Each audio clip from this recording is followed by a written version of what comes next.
Call to order of work session of Goodyear City Council, 30 May 2006. All council members are in attendance with the exception of Vice Mayor Cavalier, and he's on his way, so he'll be here. He advised that he may be a little late. We have two items on the agenda, and then after this meeting we'll go into an executive session. On the agenda, first off, we'll discuss the cultural plan, and is that, Julie, you taking that one? Or Jerry, or how?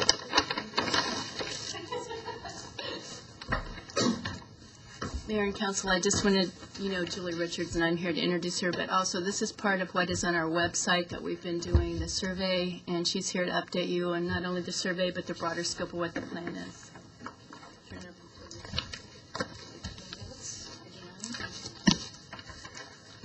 I do have a presentation as well. I'm going to need one of those back because it's Let me do that. got my back to it. Okay, there we go. And where is the mouse? Never asked me that. Okay. There we go. Okay. Oh, yes. Spare. Did Frank get one? Yep. I have a quick little presentation to run us through. And essentially, since the mayor is chairing this, he knows exactly what we're doing. But what I'm doing over the course of actually May and June is going from council to council that has supported this financially and giving them an update basically on where we're at with this process. So these are essentially the points on why we're planning to cultivate public perception and resources in support of cultural development, create a cultural identity for the West Valley, build awareness and excitement about what can be, make arts and cultural integral to the West Valley City's community development agendas, make arts and culture accessible and valuable to all residents. And those are really the key points that we're trying to accomplish with this. So, who's involved? We have a lot of people involved in this. It's the arts and culture organizations of the West Valley and West Valley artists.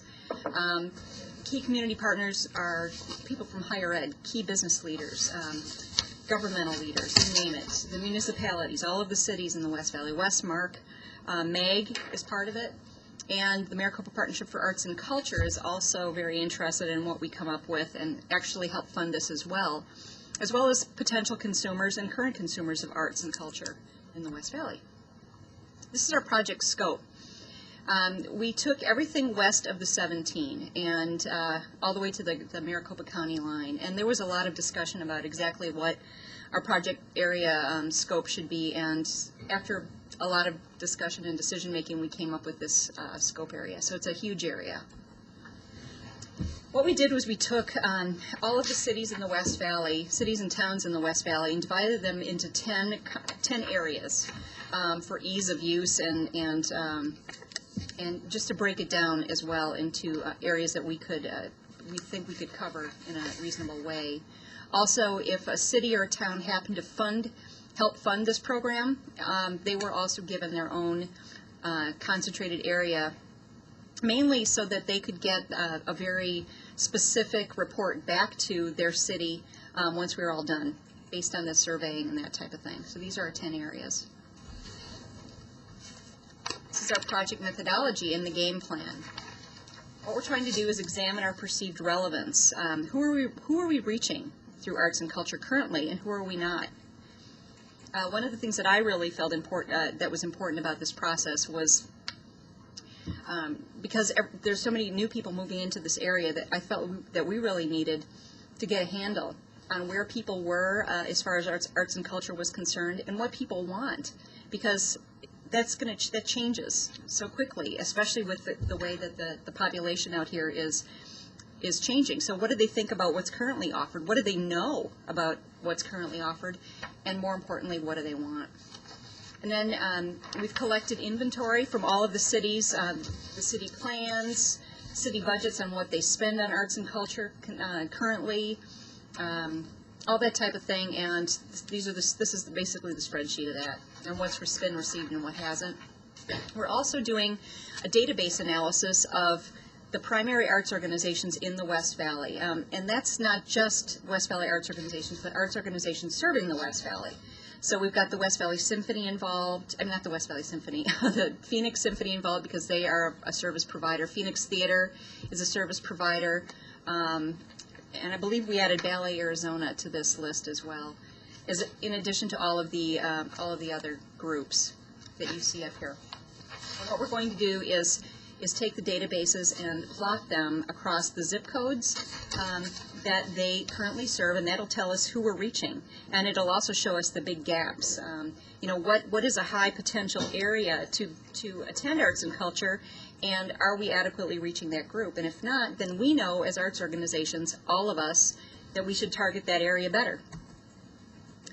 We're also doing an artists online survey. This is individual artists, not just visual artists, but musicians and dancers and whoever self-identifies as an artist, singers, etc.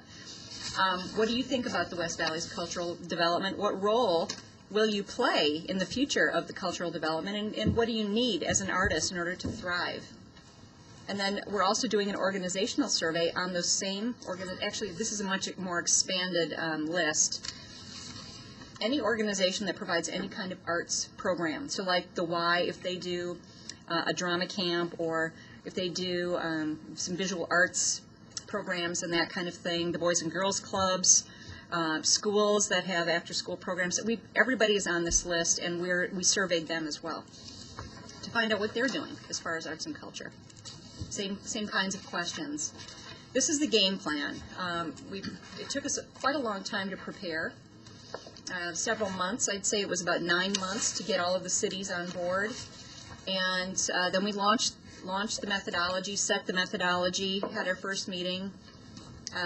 Now we're in the process in the yellow area on understanding the West Valley market, inventorying the cities, gathering public opinion, and identifying all of the stakeholders and analyzing artists and arts organizations. Next steps, after we get all this information together, we're going to be holding a summit, and we will invite all of you to be at that. All the city councils will be there, as well as key city staffers. It's critically important that key city staffers be there. And what we're going to do is take all of this information, and that essentially is the assessment part of the cultural plan. And then all of this information will be delivered to each one of those 10 zip code areas based on your breakdown. And you will see then what the priorities are that come out of that assessment, and then determine for your city what you think you should concentrate on, what you want to pull out as priorities for your city.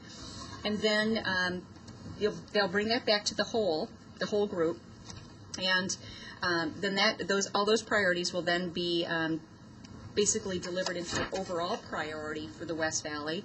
And so we'll have individual city priorities as well as West Valley as a whole priorities, and then those will be set into a plan that will be delivered in early November.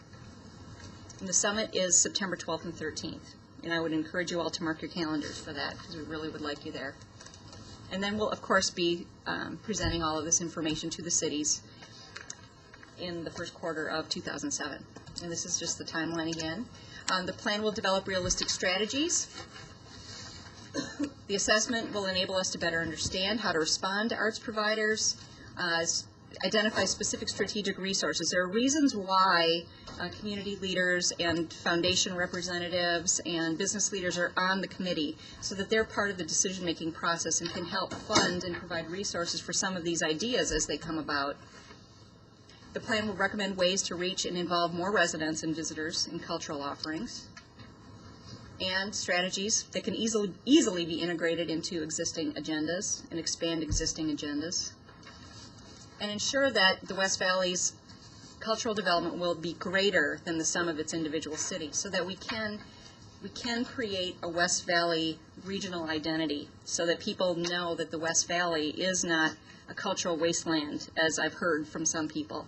It's just not the case, and we don't want that to be the case. So we need to figure out a way to promote ourselves as a whole. So preliminary findings. What residents have told us so far, we have 2,045 responses overall, which is pretty impressive. These are the strongest favorable opinions so far.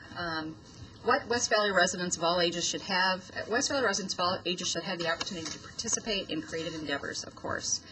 Arts and culture are important to our quality of life in the West Valley. The West Valley needs more places for residents to enjoy the arts and culture. Arts education in our schools is important to West Valley youth, and more affordable arts and cultural programs in the West Valley are needed. And these are all the things that have scored so far 6 and above on a scale of 1 to 7, with 7 being the highest, which is pretty amazing. And actually, this isn't everything, but I was told by our consultant that as of last week, there are 16 opinions that we put on there for people to rate, and 11 of those and higher scored 6 and higher. So I think that's pretty amazing. And then these are the strongest negative opinions, the lowest rated. My overall awareness of West Valley arts and culture programs is high, not very highly rated. They don't have a good awareness of what we're doing. Quality of West Valley arts and cultural offerings is high. That's another thing that we have to work on, changing that opinion. And that's something for all of the arts and culture providers in the West Valley, not just the Arts Council. Information about arts and entertainment is easy for me to find. Clearly, they're not finding it. And new building and developments in the West Valley are beautifully designed, not very highly rated. So, something to think about, and something you've already addressed, as I saw with something that was in the paper a couple weeks ago. So, how residents hear about the arts. Newspaper is no surprise that most people hear about what's happening through the newspaper. Where residents participate. This is interesting. Right now, movie theaters is the highest, and everything else is basically even. And this is all data that's going to change once we're final with all of this. So everything is going to change just a little bit. There might be some higher than others. Actually, 92% of the respondents so far are year-round residents, which is pretty amazing. One of the assumptions that we went into this was that most of the people who go to arts and culture or who are interested in arts and culture are snowbirds. They don't live here year-round. That's just not true. And 34% of those year-round residents are West Valley natives, which is another interesting thing. What we know about the 92% who are year-round, 53% have lived here 7 years or more, 19% have lived here 4 to 6 years, and 28% have lived here 3 years or less, and that sounds about right. Artist online survey, we've received 90 of those so far, and of organizational surveys, we've received 21 back of the 100 that we sent out, which is about a 24% return, which isn't too bad.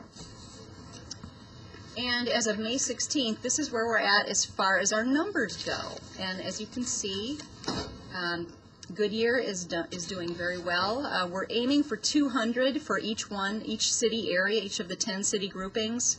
Obviously, we have some cities that are a little bit further behind than others, but Goodyear is well on its way to being, well, you're already past the 200 mark, so we're really pleased with Goodyear's response. And I think the city's promotion of the website, the blurbs that were in the paper helped an awful lot in getting people to respond, and having it posted on your website, I think is really an important thing.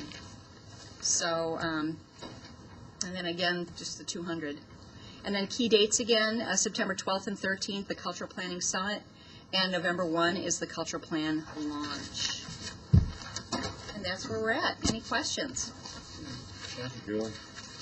You're welcome. Good report. Any comments from the public? Okay, around the table. Fred? I just thought it was well done. Thanks for catching us up on this. And Thank appreciate you. the work. It's been interesting. Fred? This is really well done, Julie. This is a long overdue project. Thank you. West Valley Arts is really to be a regional organization. It can't be a regional organization without getting the regions involved and their opinions involved. It hasn't been done up till now. I know. Extremely important and a job well done. Thank you. Thank you. I appreciate that. Frank, you have any comment? Well, I need more time to digest a lot of this, but you put a lot of work into this, Julie, and it shows. But I guess my question is, first, what do you do with the results of this? You say implementation. What will we do now with what you plan to do with the results of these? What comes out of this? Essentially, what's going to happen is during the summit on the 12th and 13th of September, all of the findings will be revealed to the group as a whole and the individual cities. And each city is going to have, their data will be a little different for each city, obviously, because their cities are different. So there will be certain priorities that will end up being higher in the importance area than others, and then it's up to the city group. Whoever shows up for that city is going to be, they're going to be the people who are going to set the agenda essentially for that plan, for the plan. And so you will determine maybe, and I'm not sure exactly how many priorities Diane thinks, our consultant, Diane Matarazza, has been kind of helping lead this process for us. If it's 3 priorities, if it's 5 priorities, but those will come out of the city group. And then you will also then kind of start to sketch out how you would go about achieving those priorities, okay? Then those will be brought back to the total group, the full group. Each city will get their individual plan with all of those priorities set forth, and then certain of those priorities may be seen universally across the board. Like every city may rank very highly, arts and culture are extremely important to the West Valley, quality of life, something like that. So that might be something that we take out as a group and set forth in a regional plan. So we'll have individual city plans and we'll have a regional plan. And then it's up to the cities to implement those with our help, if you want it, or with other arts and culture providers' help, like the West Valley Art Museum and the Heard Museum and the Bead Museum, and what other arts and cultural groups exist, they can also help implement, as well as other individuals in the cities. So. And I'd like to also see a breakdown of the Goodyear, Litchfield Park. You've got that all in one. We have that broken down, or will you have it? We won't have it broken down as part of this, but we can get that to you if you're curious about it. Yeah, I'd like to see the difference with individual city, especially where we're concerned. Yeah. Thank you. Julie, when was this plan formulated? When did it begin? When did this process start? Yeah. Oh, gosh, probably, so we launched in November. It probably started in January of 2005 was when I first decided that we needed to do this. And then it was a process of going from city to city and getting people on board with funding and getting all the funding lined up so that we could actually do this. Because it's about a $75,000 project. Because, the first time I heard about this long-range plan was in the newspaper. Well, actually, I brought it to the city last March. No, I'm talking where we bring other cities in, far-reaching. No, that was always part of the process. Okay, then let me ask you this question. Why are you bringing these cities in now? We've been, Goodyear, Litchfield Park, Avondale have been backing West Valley Arts for quite some time. Now you're bringing outsiders into this program. Outsiders? Well, We've always been the West Valley Arts Council, and But I mean, you've never really gone to other cities, to my knowledge, to ask them for contributions like you've come to us. because the board and the staff as a whole decided in October of 2004, we held a retreat, and we discussed this very issue. Did we want to be the Southwest Valley Arts Council, or did we indeed want to serve the entire West Valley? And I think Councilmember Scott here just said it.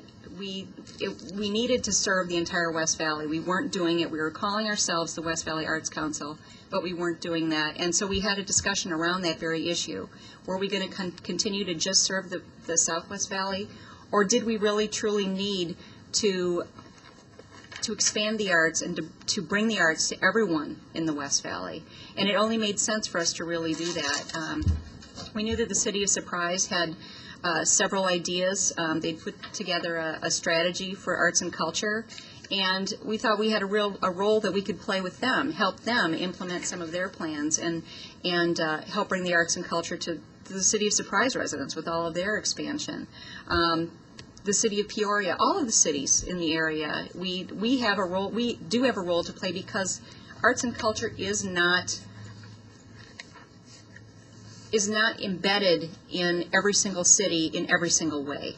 There's still a long way to go before we get there, and we can lead that because of our expertise and our knowledge of doing just that. How many decision makers that were involved in this plan are from Goodyear? Oh my gosh, I have no idea. There's about 90 people on the steering committee. There's a lot 90 of, people in the steering committee? about 90 people on the steering committee. The mayor chairs it. You run it?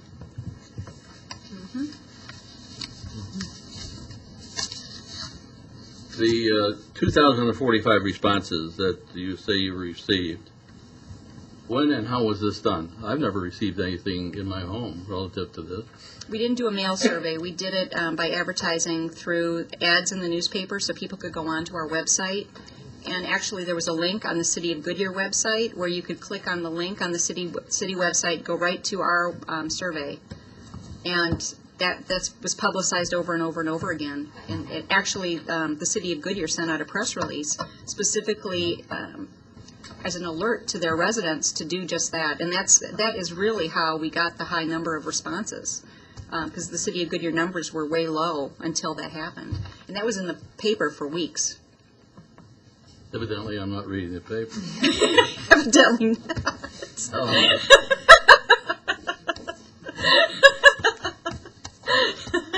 What paper's that? Maybe there's a reason you're not reading the paper. I have to keep abreast of the news. How do you answer this question? It's going to come up. There are people on the council that have their own ideas of where art should be Sure. fit into the total picture here in Goodyear. These plans are sincere. I know some of us have ideas for music, some have ideas for art, and other entities that your organization is involved with. How do we kind of divorce that kind of thinking now to this kind of thinking?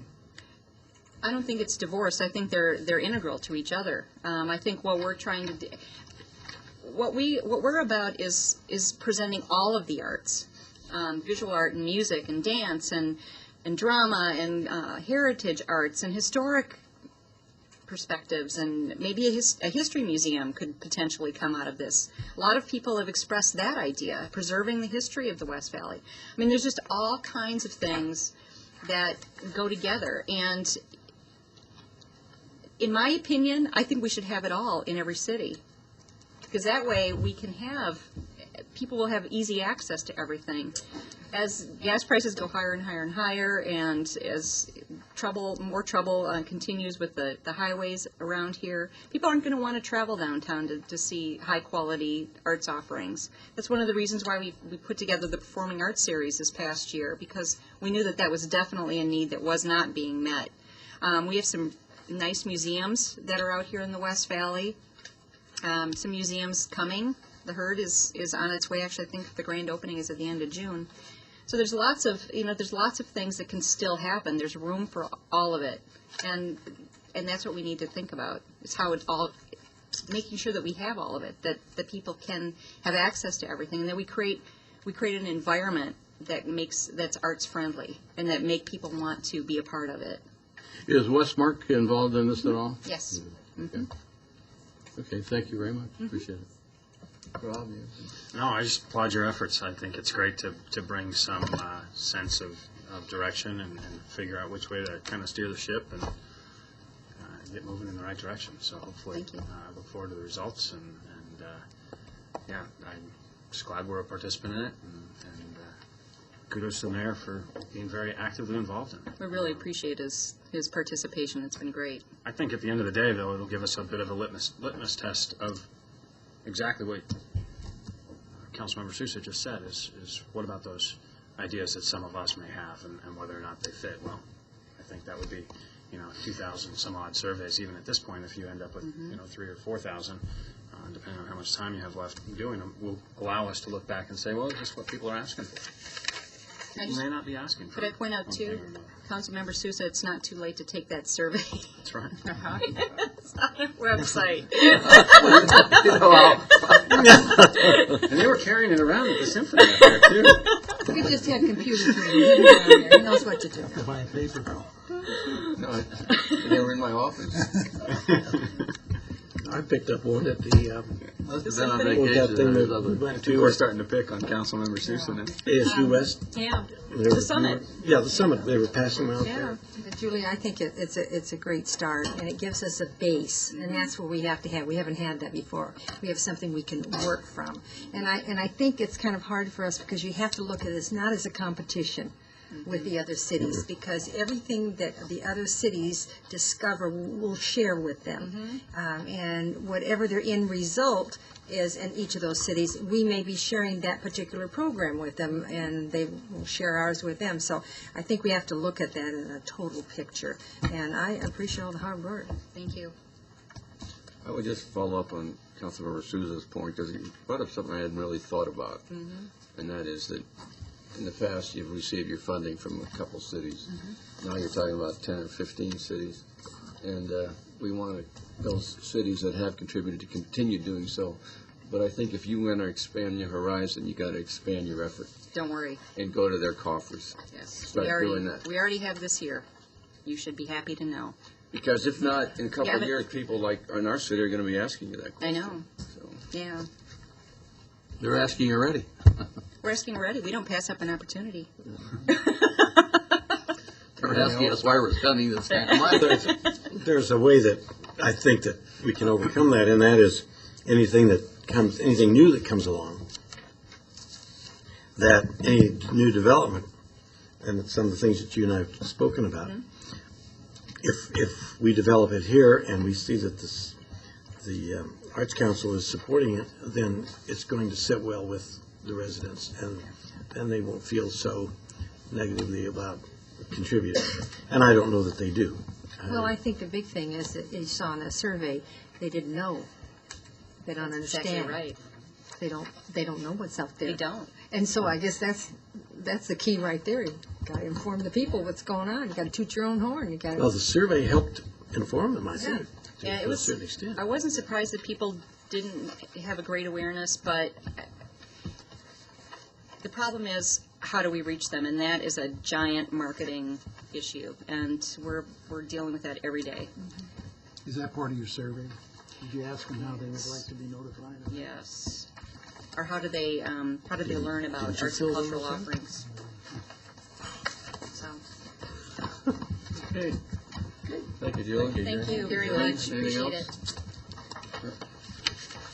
Okay, I think Dean's up probably now.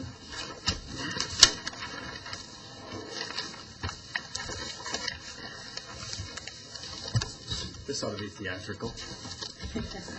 Got any music with it? Good evening, Mr. Mayor, distinguished council members. Tonight, I'd kind of like to come before you and speak about a retirement issue that's near and dear to a growing number of our employees. And that's, how do they pay for medical expenses after they have left the employment of Goodyear? A number of our employees, specifically in the fire department and in the police department, have a tendency to start their careers early and subsequently end them early, where they have a gap between where they are at the end of employment and where they are when they start Medicare and Medicaid and become eligible for that. And I had a PowerPoint, and it went away. It's still gone away. Why does the PowerPoint always start with your picture? I'm not quite sure how that's happening there. I need to back up. There we go. So that's the problem in a nutshell. The city of Goodyear does not allow any medical benefits for our employees once they separate employment. The only thing they have access to is COBRA. There are other municipalities that do offer retirement health care. However, those particular entities are trying to pare back. They're changing those benefits. They're cost shifting. And the reason is because of the growing expense for medical premiums. So if we were to take a look at how much is it going to cost me in premium from age 65 to age 80 in terms of our out-of-pocket expenses, in terms of our supplemental premiums, we would anticipate that that's going to cost approximately $100,000 over the course of that 15 years. If we were to live on then from age 80 to age 100, we would anticipate today, and again, the premium has a strange tendency to go up every single year. It is rare that the premium actually goes down, and in healthcare, we haven't seen that in a decade or a little over at this point. But we would anticipate an additional $300,000 spent in the event we were able to live to age 100. Dean, what's the source of your numbers? That actually comes from Towers and Perrin, a research firm, and that's where I pulled that data from. Well noted in the insurance system. Our current medical and dental premium together is in excess of $10,000, and that premium is growing annually. Retire at age 55, you've got 10 years to get to age 65. You'd anticipate that you're going to look at or look for $120,000 in premium. So we're going to need to find funding for $120,000, or we're going to need to continue to work in some type of capacity where they allow us medical benefits. Live to age 85. The bottom line just comes down to how much money am I going to have and how long am I going to live? Well, for some of our folks, we've seen the tendency over the years to where we've seen savings eroded. We've seen houses had to be sold simply to pay for medical expenses. So what can we do to help our employees today to prepare for that? We want to assist them help themselves. So there are a number of things that we can do. We can do an employer-sponsored program allowing both employee and employer participation. And this particular vehicle allows funds that are placed in it to, first of all, go in pre-tax. So that 28% to 30% tax bracket, they don't have to pay. And then it grows different than a 457 or a 401k in that it grows tax-free. And free is probably one of my absolutely favorite words. And then when you take it out to pay for medical premiums, such as COBRA, for dental premiums, for long-term care premiums, it comes out tax-free then as well. So even if you were to put this into a conservative investment vehicle, it would be easy to achieve 30% return on your money, the tax savings of 28%, and even if you only accrued 2% earnings on an annualized basis. So how do we put that together? Well, we take a look at a number of different options. Employee compensation, accrued leave, prospective annual leave, and potential City of Goodyear contributions. We'll break those down individually. An employee could choose from their salary, from their annual compensation, to elect, one time only, a percentage of their income to go into this account. They could also elect to do a laddered election, whereby I'm going to put 1% in for the next 5 years, then I'm going to change that to 3% for the next 5 years, and then at 10 years from now, I'm going to put in 5% of my income. Understanding that our folks today are used to living on the income they make today.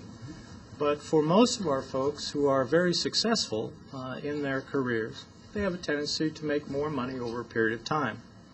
By doing a prospective laddered election, it would allow them to do that. But once they made an election in this category, they could never change it for any reason. So, until they separate employment, whatever election they had made would be the election that they would have going forward.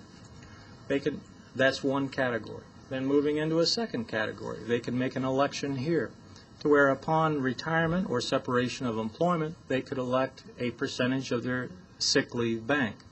Currently, after an employee has been with us for a period of 10 years, their sick leave bank is paid out to them up to a maximum accrual of 480 hours. Now, for some of our employees, that's a wonderful thing, and certainly the employees that are with us the longest, the 10 years, the 15 years, the 20 years, are the employees that we'd like to take care of in terms of what do we do in that gap from when they leave our employment to that Medicare, Medicaid, and to assist them beyond that, after they have to pay for the Medicare, Medicaid, supplemental, the doctor co-pays, and the ever-growing threat today to financial stability, that being the long-term care.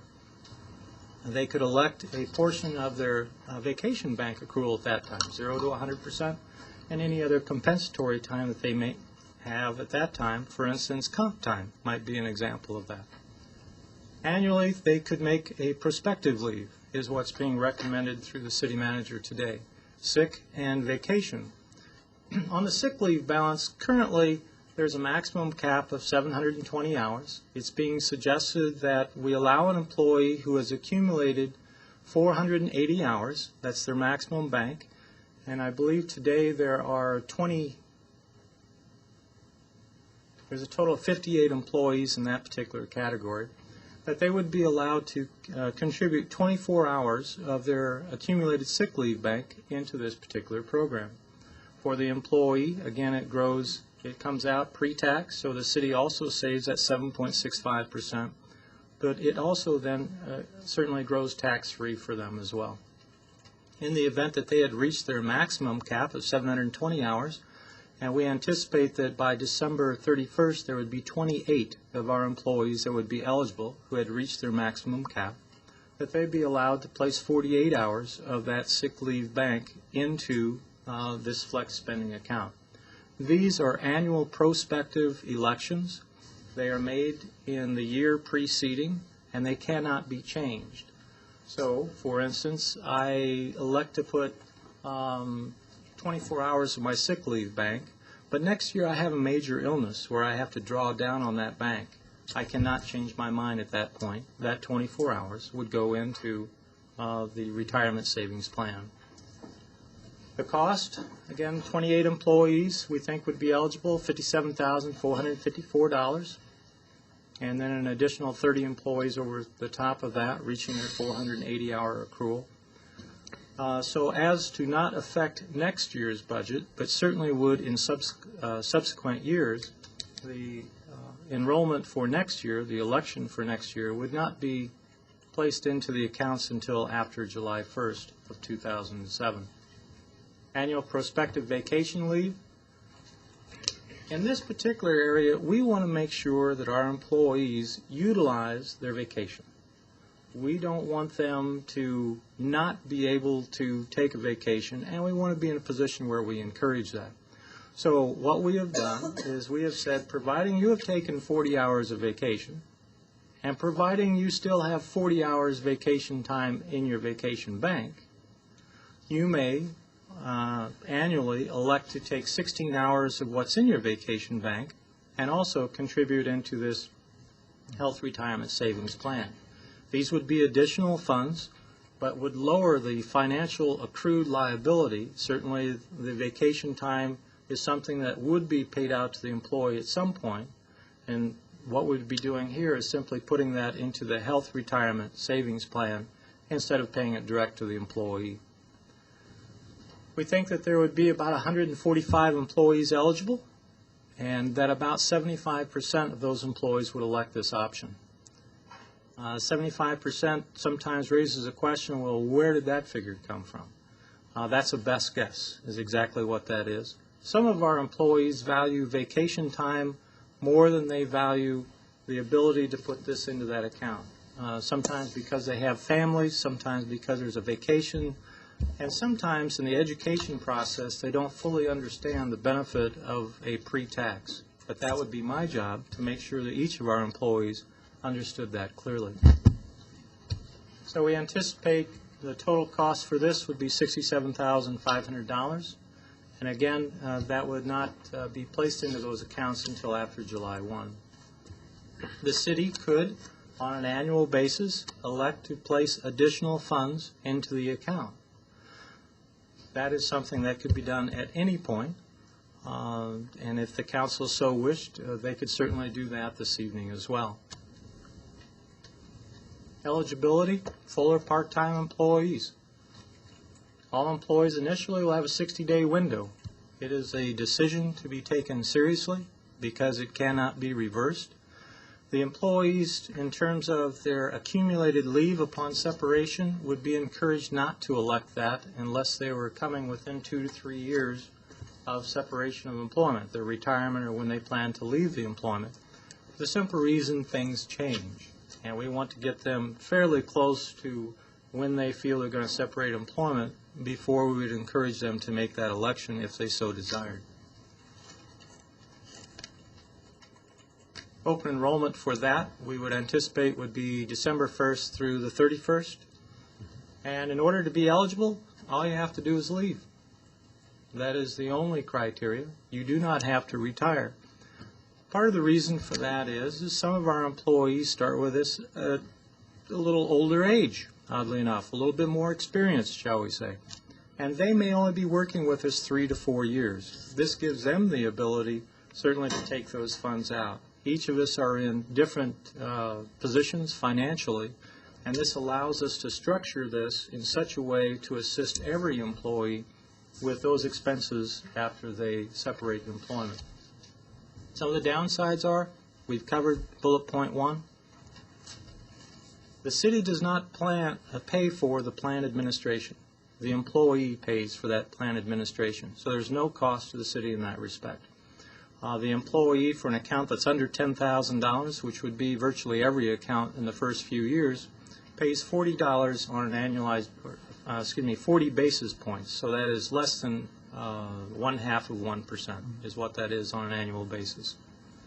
Once they've separated employment, not only do they pay that slightly less than 1/2 of 1%, but then they also pay an annual fee of $30, which is deducted directly from the account.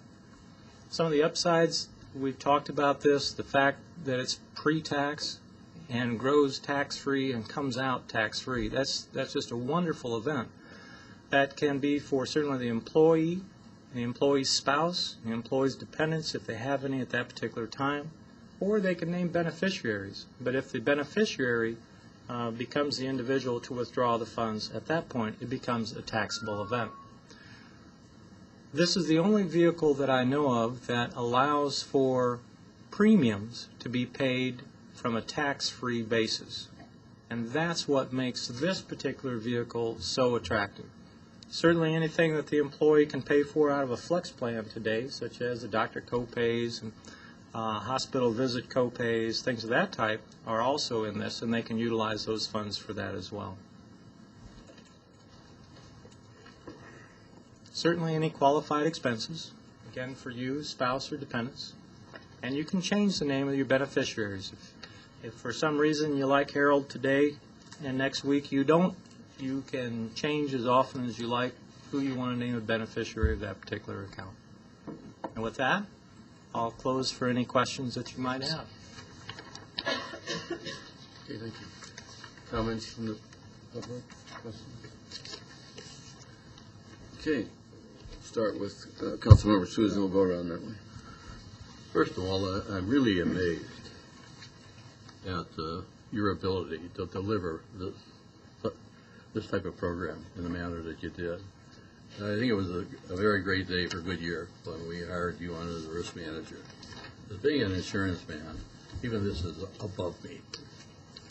I've been away from it for 15 years now, but it's amazing what we can do in the insurance area in this day and age. The only question I have is, what are you recommending from the standpoint of the city contribution? Will the employee participate in the contribution, or are you just telling the council that this is our baby if we want to put it in at our cost? That's something that you can consider for later years. Because there is a financial impact and because of the timeline coming up on the budget and where we are in that process, it was not thought to be appropriate to bring forth at this time. But perhaps at a later time, we would like to bring home some options to you for your consideration. It would appear to me that the administration of this is going to be rather involved. How much time do you anticipate that this is going to take for your department? Mr. Mayor, Councilmember Sousa, that would be one of the drawbacks. Although there's open enrollment on an annual basis that would have to be held, There are some tracking issues in terms of when you do a laddered election, although that's relatively easy to do. And there's the education process. The biggest portion of the time will occur in the first year, and the first year will be substantial. And the reason is because we need to make so crystal clear, we sing the song again, and then we tell them the song that we sang in terms of the education process. So initially, it'll be substantial. But I anticipate that that will be reduced after that first year. You did mention there's a high interest from the fire department and the police department in this endeavor. What about the lay people, the other employees, other than these two departments? Have you had a feel for them as well? Mr. Mayor, Councilmember Sousa, yes. That's also been a very positive feedback. We have not met with all of our employees on this particular plan, but we have met with some of our major employee groups. And everyone that we have met with says, wow, I really like that. And we went through several meetings with our employees to say, this is how we'd like to structure that. And they said, well, no, wait, how about if we do this? Or let's change this and let's put this in. Originally, there was a contribution from the city in this particular plan, that it was removed for the reason that I've given, and that is we're so close in this particular budget year, it doesn't make sense to bring it forth at this particular point. Okay. Again, I wouldn't sit back too long to come up with some recommendations of what responsibility, monetary responsibility the council would have in this endeavor. And again, I want to compliment you on your professionalism. Thank you. Councilmember Antoniak. So, question on the fiscal impact of this. So, suggested right now, the fiscal impact is strictly from moving those leave categories, sick, vacation, or otherwise, into dollars in the account. Right? That's where the fiscal impact comes from. Mr. Mayor, Councilmember Antoniak, that's absolutely correct. A portion of that is obviously if the employee has vacation, they're just, instead of taking it, they are putting it into this account. Right. But in terms of the sick time, that is something over and above what the city has an accrued liability for today. At their current salary, obviously. Correct. At their current salary Correct. rate. Because, okay. I mean, obviously, this is a very attractive plan for anybody. I mean, whether they got a year left or 25 years left No matter what age. in the workforce, no matter what age. But I'm wondering if there's actually a cost savings long-term for us in something like this by moving sick leave and vacation leave into this kind of an elective plan. It seems that there would be, because today's dollar would be cheaper than tomorrow's dollar. A person that retires 25 years from now, I'm paying them hypothetically 50% more in payout than I would be paying them today for an hour of work. And so long-term, there may actually, withstanding the discussion that may occur, sounds like in the future about employer contribution, but it seems like a fairly obvious, I mean, there's an immediate fiscal impact, but long-term, 20, 25 years from now, we may actually see a cost savings. It seems a no-brainer to me to move forward with something like this. Are you following my logic? No? Isn't there a cap on both sick leave and emergency and regular leave? There's a cap. There is a cap. Yeah. Mr. Mayor, there is a cap on the accrual for the sick leave bank. So in terms of the sick leave bank, definitely dissuades this would be new dollars. But Councilmember Antoniak, you're exactly correct on the vacation side, because it does do exactly that. It lowers in today's dollars what that salary is for vacation, that in tomorrow's dollars would be higher. So Okay. So there's a little bit of a cost, but it doesn't sound like it's that much. I mean, to me, this is one of those things you add to your repertoire of benefits as an employer. I mean, this makes us a much more attractive employer. It is somewhat. Yeah, it seems like, to some extent, it seems like a no-brainer to me. It definitely is attractive. I mean, the men and women of the sworn services, the sworn duty, obviously have a big gap to make up, and obviously they're the ones that came to you with this. But to me, I would participate without a doubt at this point in time. So anyway, I'll give it some more thought as we go around the table here. Just initial reaction. Councilmember Holland. This is I mean, Councilman Lauren, the other Lauren. blonde. The other bookend, sir. It's okay. The one with the short hair. The older one. You there. The older one. You there. Okay, Councilmember Lord. With the new hairdo. Well, first of all, I live in a neighborhood where this type of concept would have helped a number of people, because we have a younger group moving in, and they've had this same problem with healthcare changing positions in companies. I had the benefit working for a company where I was able to do some of this pre-tax, and when I left them, and was at a certain age, it was really a windfall. It was nothing but a great deal of help for me. And I think this also puts us in the pockets of the employees. This is their responsibility, and they see the end result if they invest in this program. It's like we say that, I think even the president mentioned at one time, that younger people are going to have to start investing in their own retirements. They're going to have to put it in some kind of bank. It's because he's taking away what I've been Well, putting in let's every not get, paycheck. whatever it is, but the fact of the matter is, the responsibility falls upon the individual. And I think this does that they will say, okay, is this worth it for me to not take this vacation and bank this or not? I just think it's helpful. The other thing it might help is, I think it's an incentive for someone to come to work for Goodyear. And it's also retention, that people will stay longer. So I think it's a marvelous program you've put together. And if you take the time that it's going to take to make the employee understand the program, I think it'll be very successful. Thank you. Councilmember Holland. Well, I'm certainly impressed by the creativity that we've come up with. Has there been other cities that you have talked to, or other companies that have put this type of plan in place and been very successful with it in retention and in encouraging people to come and work for them? Mr. Mayor, Councilmember Holland, there is one other company that we actually entertained, had come out and visit with us.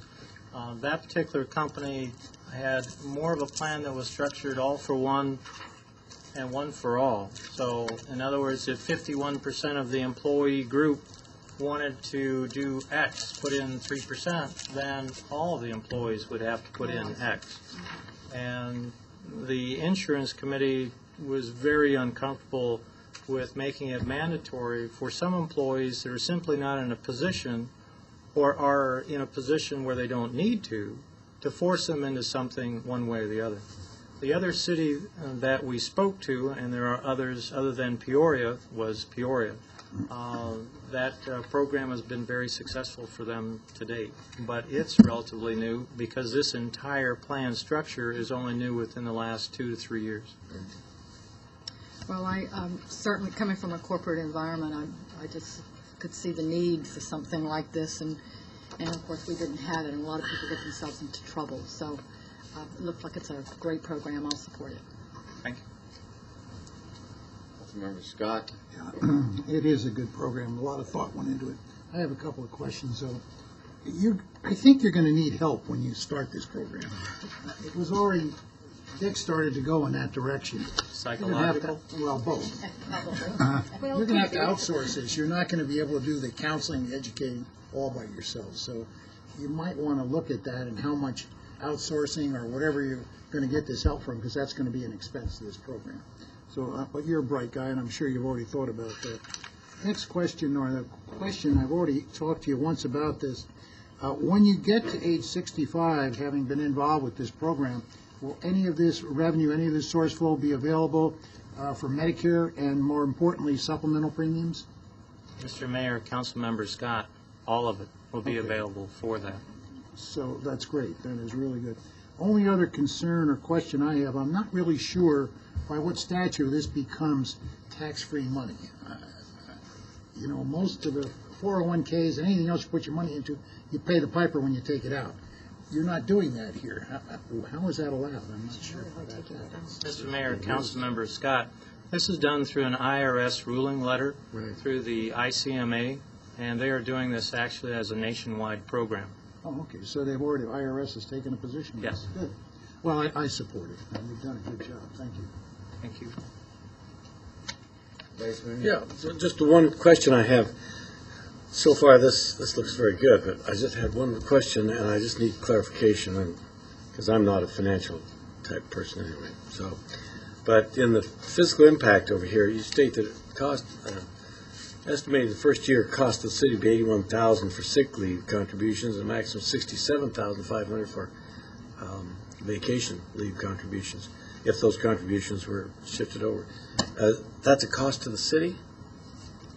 Mr. Mayor, Councilmember Cavalier, the $81,427 for sick leave is a true cost to the city over and above what is accrued on the books today. In terms of the vacation leave, that would also be an incurred cost in that the employee is still here and we still pay them, but in addition now we have to pay this over the top, that $67,000. But what that does is that $67,000 then lowers the total amount of vacation that will be paid out in the future. Okay, so that would be an annual cost to the city. Mr. Mayor, Councilmember Cavalier, that's correct. Okay. Because for that little amount, I would think that, as I heard earlier, several councilmen here, the sooner we get into this, the better. And I think because of that, it's such a low cost to the city that's something we need to move into as quickly as we can. Mr. Mayor, Vice Mayor Cavalier, those numbers will grow.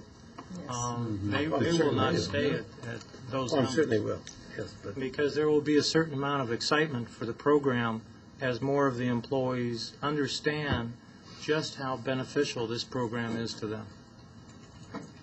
what do you estimate that it could grow to? I have not run the numbers. You haven't run that. Okay. Thank you. The program includes long-term care insurance. Right. Isn't that unusual for an entity, a corporation or government to fund something that is customarily thought as a personal responsibility?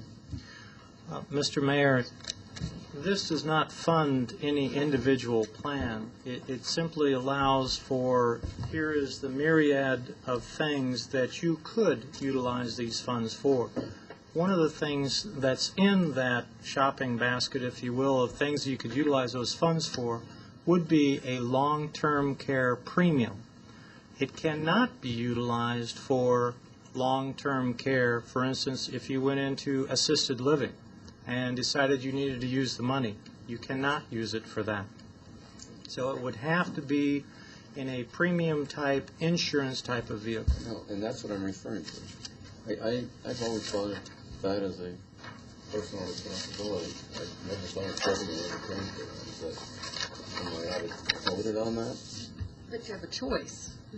But I just saw you said it doesn't go into the long-term. Let's define what you mean by It buys long-term. the insurance policy. It pays the Yeah, premium that's for basically long-term what care. Yeah. right. Insurance. If you wanted it. If you wanted it to. You could use it to pay for crowns. You could use it to pay for dental expenses and medical expenses Give me an post-separation. example. Okay. No, I'm sorry. No. These are choices. Yeah. Long-term care, probably $30,000. I'm just talking about the insurance. No, well, let's use what long-term care would be. But all we're buying is insurance right. here. Yeah. But the premium from long-term care probably will run you maybe $7, $8, $9, maybe $10,000 a year, and that's limited. So the balance of what you're paying premium, but the balance then is in benefit. Benefits are not, but the premium that you use to pay for those benefits would be a part of this program if you elect to do that. Just it's by selection, is it not? Benefit? Mr. Mayor, Councilmember Sousa, that's absolutely correct. I know. I'm just concerned about that. Our current flexible spending accounts for medical, I participate in one at work, flexible spending. Can I use that for long-term care insurance? Probably not. Mr. Mayor, Councilmember Antoniak, no, you cannot. You cannot use that to pay your COBRA premiums. You cannot use that to pay any medical premiums that goes between here, Medicare, Medicaid. You cannot use that for dental premiums. You can't use it for anything that is an insurance premium. Additionally, there's a timeline for the flex plan that we utilize, which is a window of 14 and a half months for medical expenses, and is capped at $3,000. In addition, if you don't use the amount that you've elected to put into that flex spending account, it reverts back to the city. So for the employee, it's great because they can take the out-of-pocket expenses and get it on a pre-tax basis, but it doesn't add any of the elements that this plan adds for after employment. And Peoria is using a similar plan. Mr. Mayor, they're using this exact plan. Okay, However, their plan has some different structured items in it. They're using the ICMA plan, but instead of using 16 hours, they may be using different hours, and I don't have that in front of me. And other cities? Mr. Mayor, I don't have a list of those cities with me today. There are other cities in Arizona that do have this plan in place. I'm all for providing lifetime health insurance, and that's what you're doing here, basically. But I really have a little difficulty jumping into long-term care insurance because it's so expensive, and it is often thought of, at least always, since it's a relatively new concept anyway. But it's a personal responsibility. But let me just finish. And I would just say that, can you, at least if I'm the only one that is even interested, can you provide me what the federal government and state government do as far as providing that particular service? Yes, Mr. Mayor, I can do that. I believe the answer to that is they supply retirement. They actually allow their employees onto their medical plans, and that is part of what's driving their health care costs. And I'm talking long-term care insurance. That's all I'm talking about. This particular vehicle does not define the benefit. It only defines the dollars that are going in, and in this case, they're defined as hours. So if that premium is $10,000 a year for long-term care or $2,000 a year, it doesn't say that this will supply that type of coverage. It simply says whatever money you put in, you can use to help defray those costs. It's not that we're the provider. There's a dollar in the account, and the dollar can be used for a number of different things. We're giving them the savings account. Regardless of where the dollar came from. Giving them a mechanism to save the 28% of taxes that they would pay on that hour when they elected to take that hour. Yeah, and maybe I think I understand this, but it seems to me that we should be emphasizing the absolutely important ones, and that's the health insurance and not the long-term care insurance. That is important, but health is more important. And that's where the money, we should insist on the money going there. You're making a decision for the person I know, that's subscribed. and that's your job and my job, because we're the caretakers of the citizens' money. No, that's not what I said. You're making a decision for the employees as to whether or not they have a right to subscribe to this or that, as opposed to putting it all in a basket, and you pick what you want to subscribe to, and you pay for it. I agree. And the dollar is not going to increase if they elect long-term care coverage. I got it. Okay. I just I want to make sure we're understand all that. on the same. Yeah. Okay. I'm just.